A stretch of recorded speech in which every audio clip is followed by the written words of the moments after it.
Hello, how are you today? And welcome to the latest edition of Real PR with me, Fiona Scott.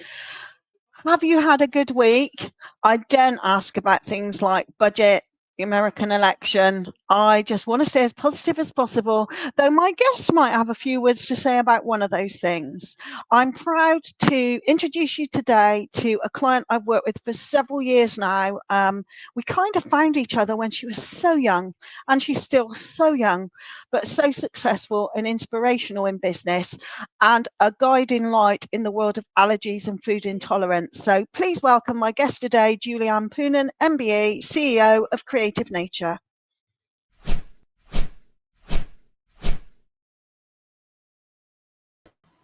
Hi, Fiona. Hi, Julianne. Thank you so much for joining me with your lovely backdrop of goodies, most of which I've tried and taste divine. I have to say, it has to be said.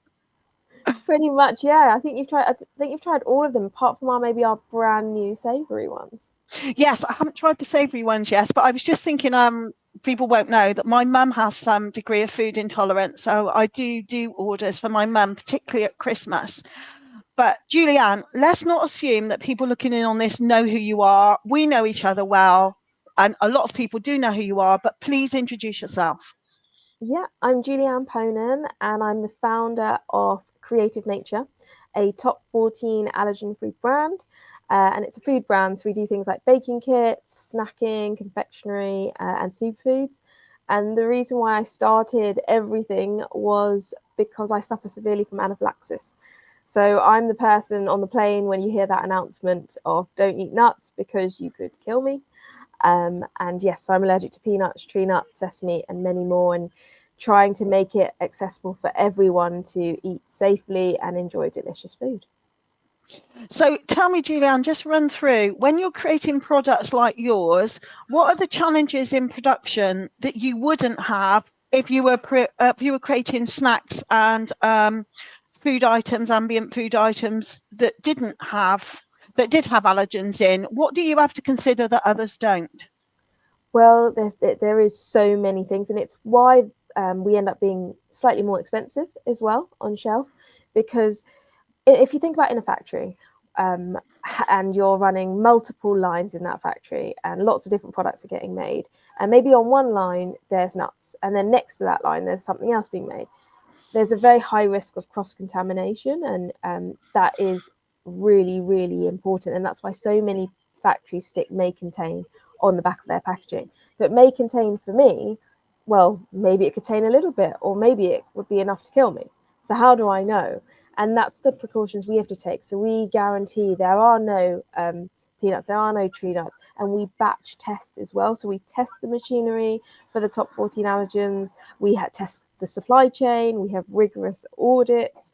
We have declarations, and these are all things to make sure that the product that you then eat is safe for you. So when you have an allergy to gluten or dairy or nuts, you know that Creative Nature that have you in mind from start to finish.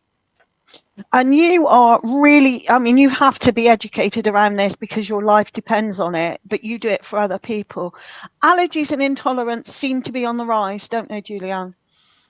Definitely. So if I think back when I was at school, I was actually the only child sitting alone at that allergy table. And I guess that what pushed me to do what I'm doing today. But now 1 in 12 children, that's 2 in every single classroom, have a food allergy. And 30% of those have multiple food allergies. That's crazy if you think about that. And nowadays, You'll also see that the rise in hospitalizations have gone up as well. I think it's around 350% increase in people having reactions and going to hospital. And that's due to things like may contain, due to mislabeling, and also due to, unfortunately, when people are being served at coffee shops and things, the staff not taking it seriously.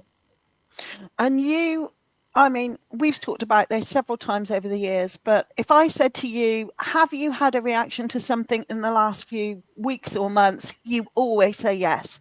So tell me about your last one. The last one was quite interesting because it was a product that my other half had bought, and it was sitting in our pantry area, and I went to get it out. It was a chocolate bar, a cooking chocolate bar of white chocolate, and nowhere on like the front at all it had said anything to do with nuts or anything like that. And my other half had assumed there would be nothing in that, like not nuts especially. Otherwise, why wouldn't they call that out on the front of pack? Why wouldn't they say it's got nuts in? Anyway, I literally broke off the chocolate in my hand and touched it to my lip, and my lip started like bubbling. It started coming up with all these hives, and we looked at the back of the pack, and it had hazelnut and peanut paste in. So again, someone like me who's so vigilant every day, but still makes mistakes, still sometimes in a rush or not checking things 100%, because it does take me longer to shop. It takes me probably over an hour and a half just to do a shop because I'm constantly having to check labels and make sure that I can have that product. And I mean, if you think back to your childhood, Julianne, and now, with your husband, Matt, is it exhausting to have to continually do that all the time? It is, and it's also so.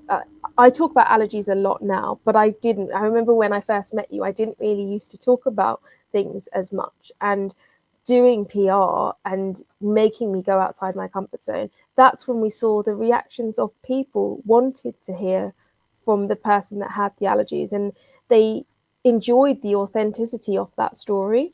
And I think that that's so important. I'm talking about your allergies, getting more people to raise awareness, because back then I didn't do that at all. And I suppose that segues nicely into we started working together years ago, and you have always taken PR seriously. Even before you met me, you were doing PR. So for a brand like yours, why is it important? Because a lot of people think, well, why don't you just take out a ton of Facebook ads to shift your products? Because it's products. So talk to us about why PR is important for you. Because PR tells your story. PR leaves that emotional, like it's like that footprint that's always there, and your PR footprint grows year on year. So those stories, once they go out and once they get featured, it's not that they're out there for one day. If you look back over the years, if you look on Google now and you type in Julianne Ponan or you type in allergies, it comes up with all the different things that we've done and all the work that we've done over the years. A Facebook ad that you're paying, it's going to go up, you're going to get the sale, and then it's gone again. So how much are you delivering on value? How many things are you actually gaining from that? And I'm not saying PR is an easy game, and I'm not saying it's a quick game, but what I am saying is it genuinely works, and it positions you above a cut above the rest of the brands, where big brands, yes, they have huge budgets, but small brands, they can invest in PR to get their message out there. And the other thing, Julianne, is I think over the years, it's given you opportunities to be seen and visible in lots of different ways. I mean, when you got your MBE, for example, you would have been researched as to whether you were suitable to receive that honour. You didn't even know that was happening.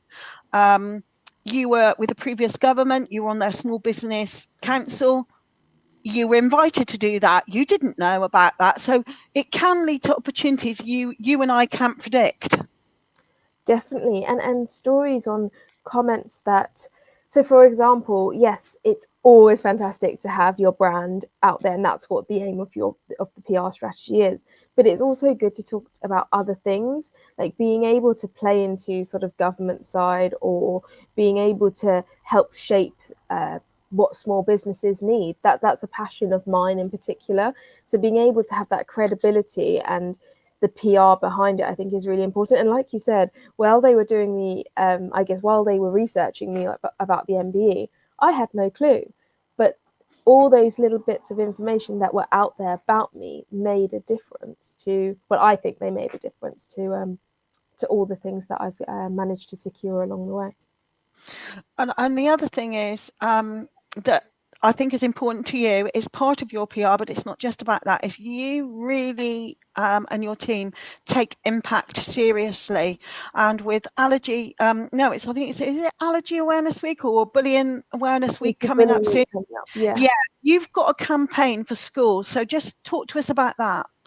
Yeah, so at the moment, it's 1 in 3 children who have allergies have said they suffer from bullying, and that's awful. That's really sad to hear that stat. But what we wanted to do is be able to educate children on allergies, because I believe that if more children from a primary level are educated, that will reduce the bullying, because they'll understand what does it mean for their friend to have an allergy? How do they help their friends with allergies?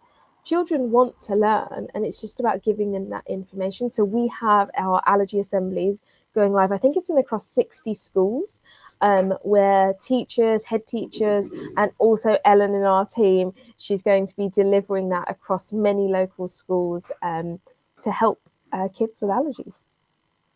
And if anyone's listening to this now or they catch up on it in the future, how can they access that resource, Julianne?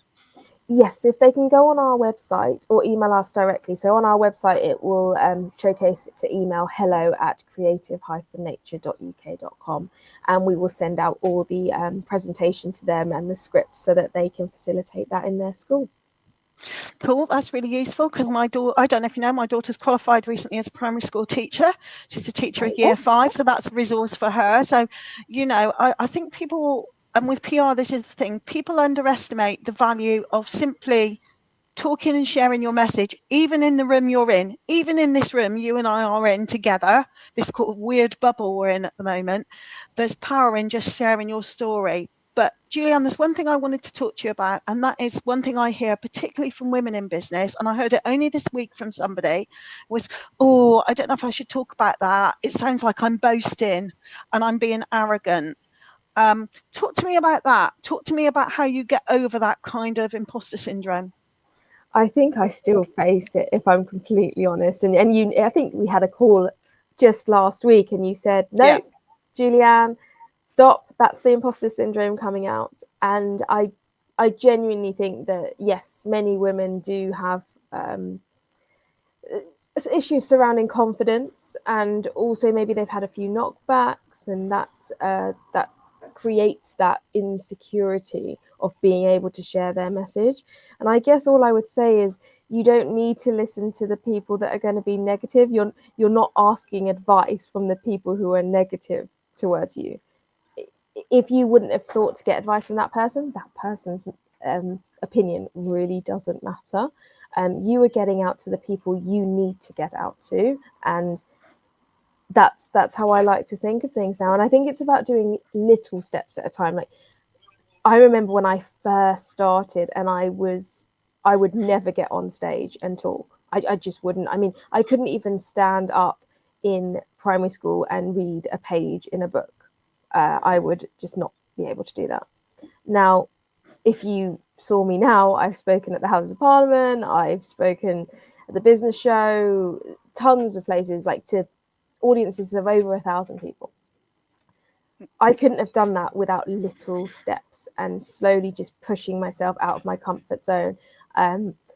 You have also had like a training as well that you used to do with your clients to help them overcome, like media training, to be able to get them to speak to news outlets and things like that. So I was very lucky in that sense to have someone in my corner that would be able to go, okay, yes, this is how you would say something, or even just being able to have the confidence to go and maybe talk on Sky News or talk on BBC. And after Dragon's Den, I didn't want to talk a lot on the news at all, because I was worried that I would look bad. But actually, the Dragon's Den propelled me into areas that I wouldn't have expected. Well, let's address that, because people who don't know that you were on Dragon's Den won't know, and they'll be thinking, oh, that's interesting. Oh, and by the way, I just want to interject. If you are listening into this and you want to send some questions in, please do so, because we'll see them and we'll answer them. So tell me your motivation for doing Dragon's Den, and what was that experience like, Julianne? Because that was at the very, literally, you'd done that before we really started. We'd met before, but we started working together after that. Yes. So Dragon's Den approached us 4 times before we said yes to going on the show. And I genuinely believe, because I just wasn't ready to do something like that. I didn't think the business was ready. And when we finally said yes, it was quite a tough process in terms of the actual filming and then all the due diligence, everything. But for those who don't know, we chose not to take the offer that we got. So we turned it down, but we worked with Fiona, we worked with you to tell the story the right way.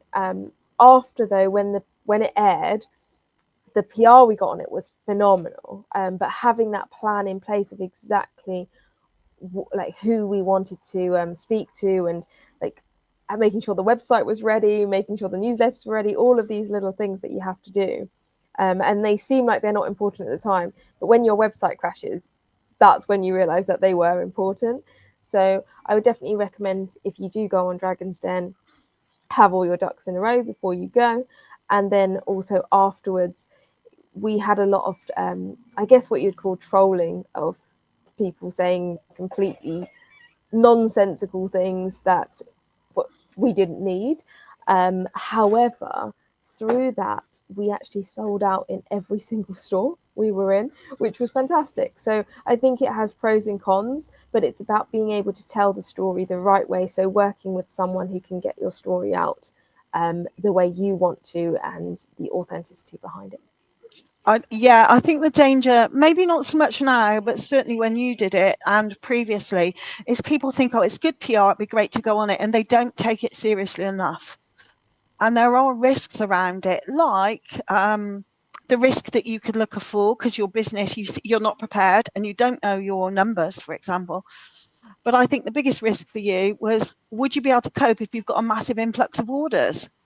You know, and I have worked with another entrepreneur who failed in that regard because they didn't have the supply chain to deal with the number of orders they've got. So, and that can cause very bad PR very quickly. Yes, I 100% agree. Being ready is so important. But yeah, know your numbers, because they will be grilling you on them. Yeah, I've recently interviewed Deborah Meader myself, who was the person who offered to invest in you.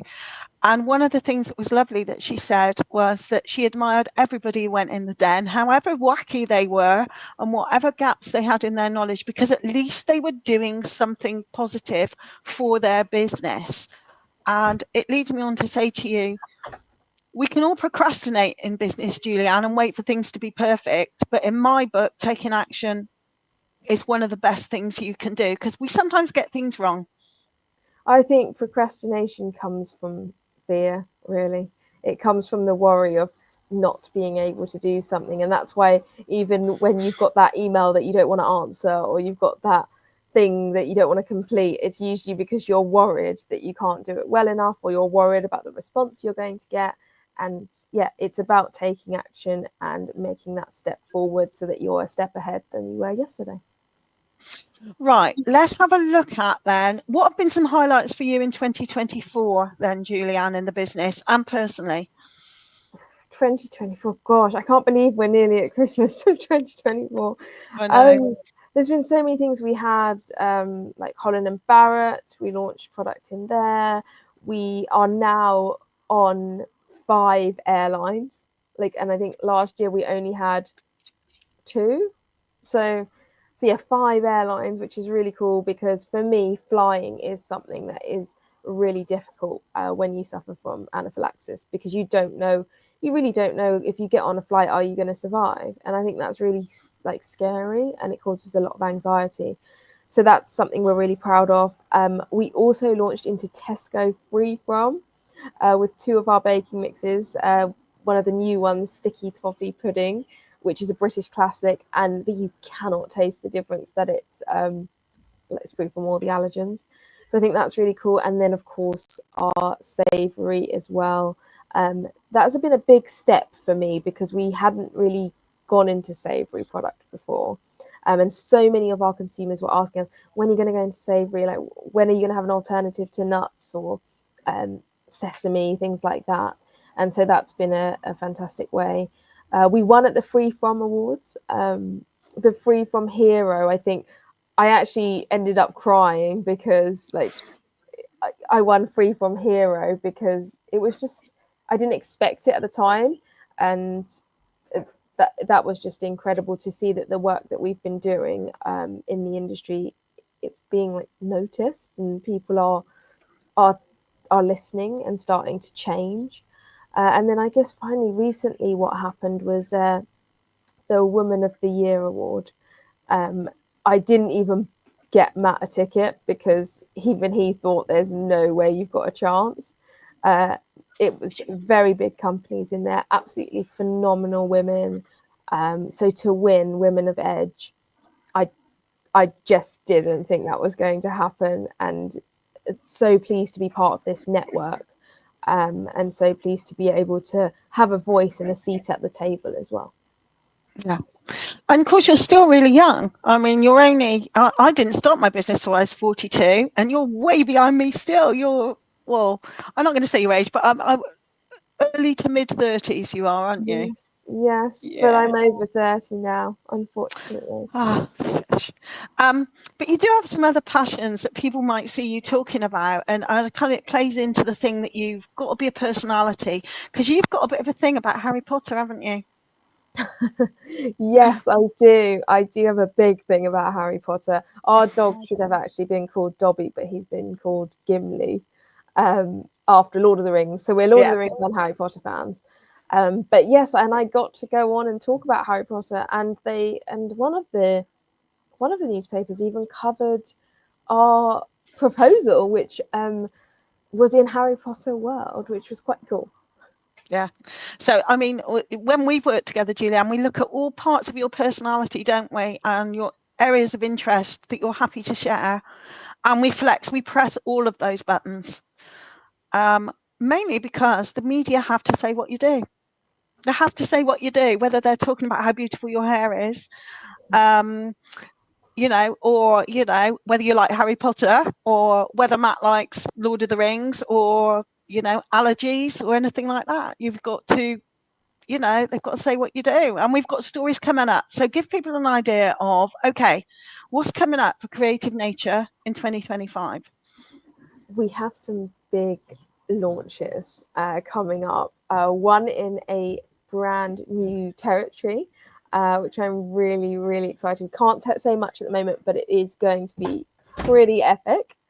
So watch this space for January. So it's not long to go. What else is coming up for us? I'm going to be speaking at the World Travel Catering Exhibition, which is in Germany, all about allergies. So how we're taking forward and making a difference for airlines. That's really exciting. And also I'm part of the newly formed Small Business Forum by the new government. So I used to be part of the previous one, and we've just done our first kickoff meeting, and I'm so excited because they really are listening, and it's fantastic to be able to be part of this because we've got another meeting coming up very shortly, and lots of plans for 2025. That is heartening to hear you say that, Julianne, and I'm not going to ask you because I know you can't talk about what's discussed in the meeting, but yeah. But let's talk about the budget very briefly. Oh dear, the big B word. It's gone from Brexit. Now no one wants to mention Brexit. Now it's gone to no one wants to mention the budget. Where do I start on that? I mean, the issue there were many issues obviously for SMEs, small, medium-sized businesses, with the budget, but I do believe there were good things as well, but they were shadowed by a lot of negativity. And one of the things I was quite sad about was the fact that people like me, founders, who work all the time, were not called workers. And that was really hard. That narrative was really, really tough to take. And that was something that I think should be addressed. And we are, like, you work super hard as a founder. So do you. We Yeah. should be classified as people who work in this country, and we employ people, and I believe that small businesses are the backbone of this country. And if we can get more ethnic minority entrepreneurs, more women in business, more people exporting, all of these things are only going to deliver a better result for the UK economy. Another one of the things is obviously national insurance going up for employers. That is quite a hard hit for a lot of SMEs. Luckily, though, some of that was offset for people with under 4 people that they employ in their company. They have the allowance has increased, so you actually will be better off than what the increase is.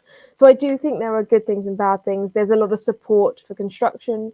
There's also I really love the fact that there's more funding for school breakfast clubs. It allows more women to work, and it also enables funding for children who can't have a breakfast. They can have something at school. So I think it's 1,000 schools, which is really, really, really good.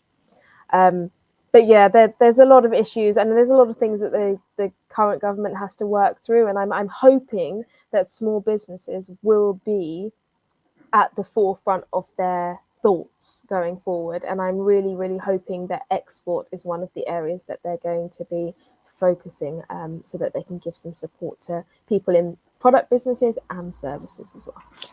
Because you've embraced exporting as a challenger brand really well, haven't you? I mean, just run through that. And I know, was it in 2024 you launched into America? It was, wasn't it? Yes, on a very small scale, but we've dipped our toe into the water to test the market before we go full on. And I do think that's, some brands will just go, yep, I'm going to launch across everywhere. But we believe it's good to test and learn. Export for us has been fantastic for our business. And I do believe that if I was to say start business, another business, I would try and make it fit for export from day one. And I genuinely believe that this gives you a competitive advantage, because your product can be geared towards different markets. You can mitigate your risk as well. So as you know, in COVID, it was very tough for lots of places. But for example, airlines, flights were all grounded. You weren't having people fly.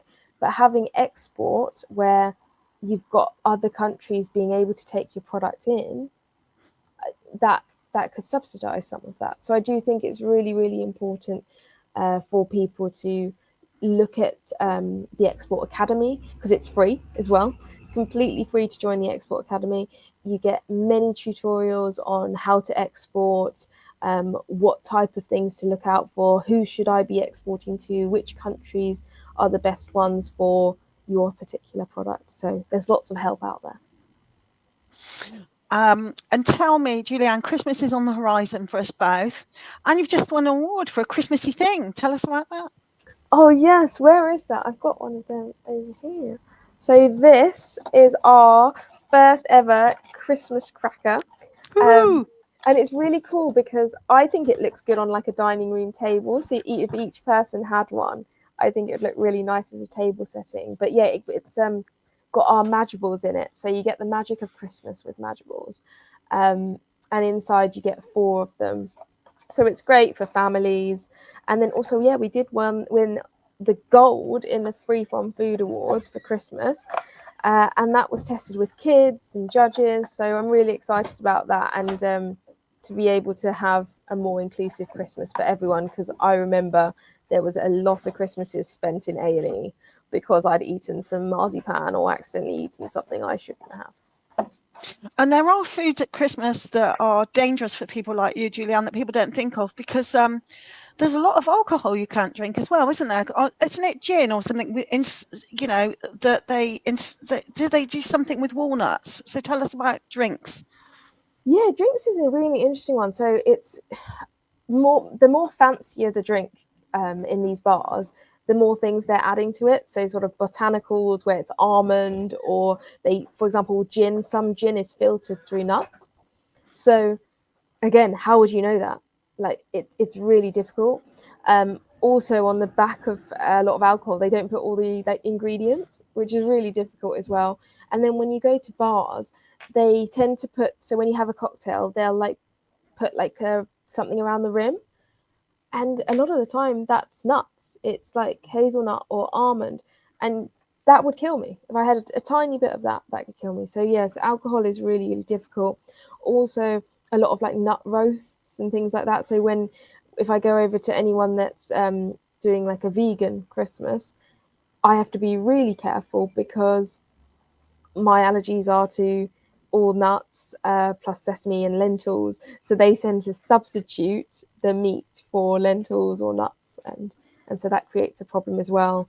Along with like marzipan, that's in sort of everything at Christmas, and then walnuts as well. I'm not sure if you've seen, a lot of the shops will put the walnuts out on display, not in a like sealed bag or anything. It's just out, so that makes it really difficult around Christmas time as well.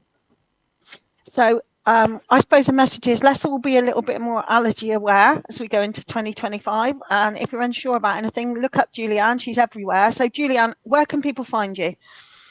So you can follow me on social media on Julianne Ponan on Instagram and Twitter, create and at Creative Nature. And on our website, you can go creativematursuperfoods.co.uk. And then finally, we are stocked in multiple stores, so you've got no excuse not to have an inclusive Christmas. We're in Asda, Sainsbury's, Tesco, Ocado. So hopefully you'll be able to pick our products up from one of those stores. That's brilliant. Julianne, thank you so much. I am blessed to work with you and your little team. And I love it. I love working with you and learning about you. And I will be inviting you back probably in about a year or so that we can recap on 2025, and that will come around far too quickly as well. But thank you very much indeed. Thank you, Fiona. And I hope everyone you've enjoyed today's episode. You can find me at scottmedia.uk, or you can find me on social media. And thank you very much for listening in today and for watching. You might be watching on catch up. Do put some comments underneath, because I will keep my eye on it and I still will answer your comments. But that's all for now, and I will speak to you and see you all next month. Thank you.